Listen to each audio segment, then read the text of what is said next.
Okay, so we'll continue with our series of most common misunderstandings. Here are 5 more. And the number 1 is that the tabs will solution all our problems. So this tabs thing, the tabs are not going to make you play the stuff. And there is so much predominant mentality towards that, give me the tab and I have the tab. And yeah, the tab doesn't mean one thing, because if I give you the tab of what I just played before, can you play it because you have the tab? No, actually, tabs will help only to confuse you more if you don't know how to read it. Because to know how to read it, there is a specific posture, technique, and the way to play the phrases as well matters. So tabs doesn't correct you on that. Means it will not help to take away the mistakes from what you are reading there, because you read just finger this in such fret. Yeah, that's one thing, but how you will play it. This is because of the predominance on this superficial mentality of what to do instead of how I will do it. What to practice is very superficial, and how to practice it, that's the real thing. That's about you, really.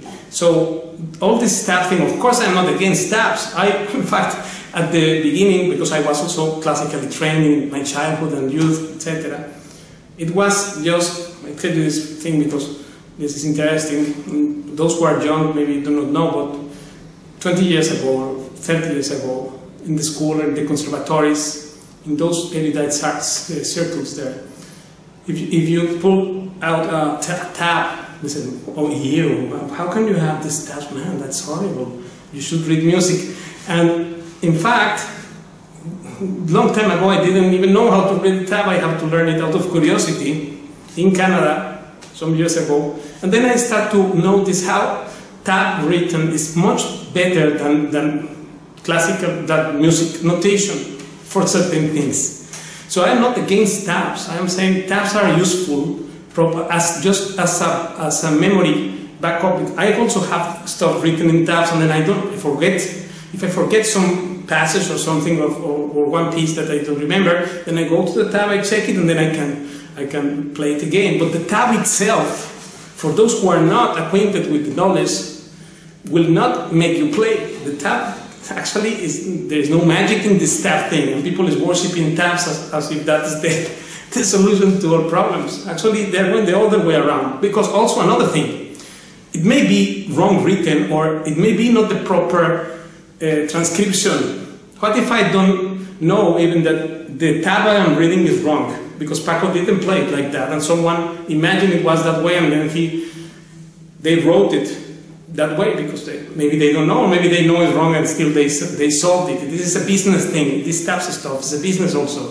I don't sell one tab, of course. I will post a description in detail this thing about tabs. Tabs are for free for all the students, right, of CFG. So we're not into tabs, we're into knowledge. The tab is just to remember the stuff there, written, you have it there, and then that's all. It's just a memory backup. It's nothing else than that, really speaking.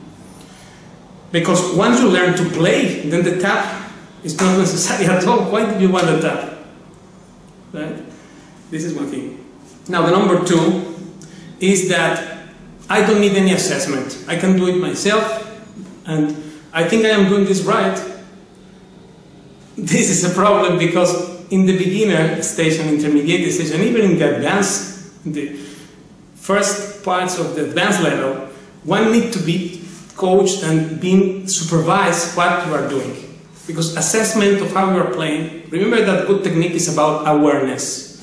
I may have the wrong posture or the wrong stuff there, and I am not even knowing it. That's why I keep repeating that. And this repetition will bring me exactly the opposite direction to the direction I want to go. Therefore, assessments are necessary. Here in CFE, with the Skype lessons, we do also for the students who want to do it, they record, say, an unlisted video playing the rasgueos or the exercises, and then they have a data of in such and such date I could play the Zapua or the rasgueo number 3 at that speed, right? And then they have it recorded, or I play scales or picado at that speed. In February I did this and that. Like, they know how they evolve. Also having this data there, you can see the objective evolution of these players, how they improve by the day, right? And day by day. So all that, this assessment thing, of course I check the material that is properly played, and yes, this is approved for level 1, you pass level 2, you pass to level 3, etc. Right?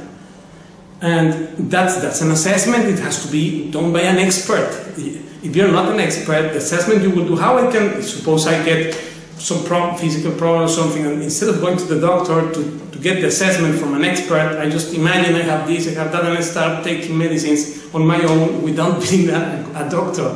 This is self-medication thing. This is dangerous. But here, well, in that case, some people even die out of doing that.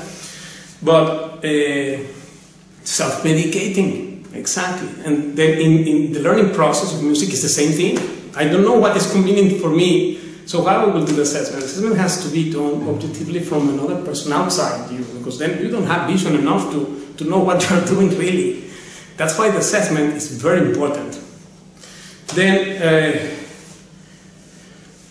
so therefore, these are two things. One is that I don't need the assessment. This is one misunderstanding. And the other is that you can do the assessment yourself.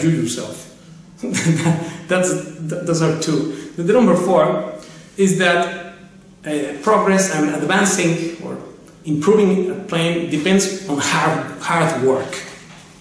If I work hard, I will make it.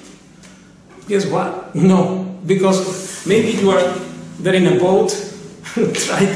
But with the anchor on, and then for all night.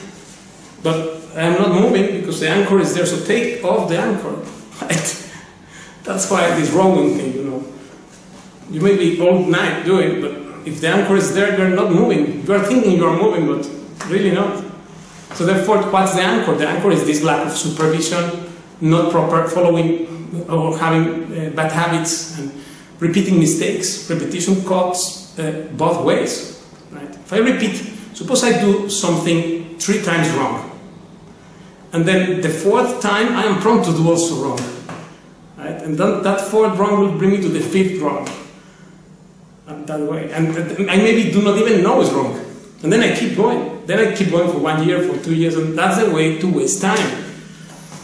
Right? That's why progress, you may do hard work in the wrong direction. That's what I mean. It's not just hard work, and not even hard work, because if you practice 10 minutes properly, that's better than 10 minutes wrong practice, right? It's just a logic thing, but people take for granted it's about hard work. If I work hard, I will succeed. No, guess what? That's not the case. In fact, we wish it was that way. But it's necessary to have the proper method, the proper guidance, the proper attitude, a mental positive attitude, proper association, assessments, etc. Proper environment, and most of all the attitude to love music and to love what you are playing, right? So that you can improve. So many things. And the number 5 is that the click mentality, that the good thing in guitar has to happen in 1 click. And if it doesn't happen in 1 click, I desperate. That's the thing. So, of course, that's not true. You don't get a good sound in guitar with 1 click. Now we are used to these marvelous technologies. I'm not against the clicks or the internet or the technologies that you can get the stuff with 1 click. But I'm just saying that to play guitar, you have to be patient, because when you get, in fact, it's worth to wait, because then you enjoy a lot. But these improvements and these assessments are going all through all the technique and all the steps and the rhythm, that doesn't happen in a click, right? Great things are not created in one click. That's for sure. In music, at least, that's the thing. And therefore, this is interesting because people think that's the way to go. And some things are very worth to wait for the results. And in fact, if you follow the right process, you start enjoying from day one, non-stop. It doesn't matter I'm beginner or any level is not here the thing, because beginners are enjoying it more. I wish I having their mentality to love music the way they love it. Because sometimes when we play better, then we start to also think, oh, I don't like how I play this, my sound sucks, my sapua sucks, like we start to heavily criticizing ourselves sometimes. Paco also did that as well. He was very strict with himself, and then therefore that makes you not enjoying the music, right? So we have to learn. Yeah, critical mentality is important because you have to know what you are doing and improve. Otherwise, if you get totally satisfied with what you are doing and never think you need to improve something, then you will remain same. But I am just saying that the good things doesn't happen in one click, and we have to still be enthusiastic there. So these are 5 things. I hope this helped you. Thank you, and I see you next time.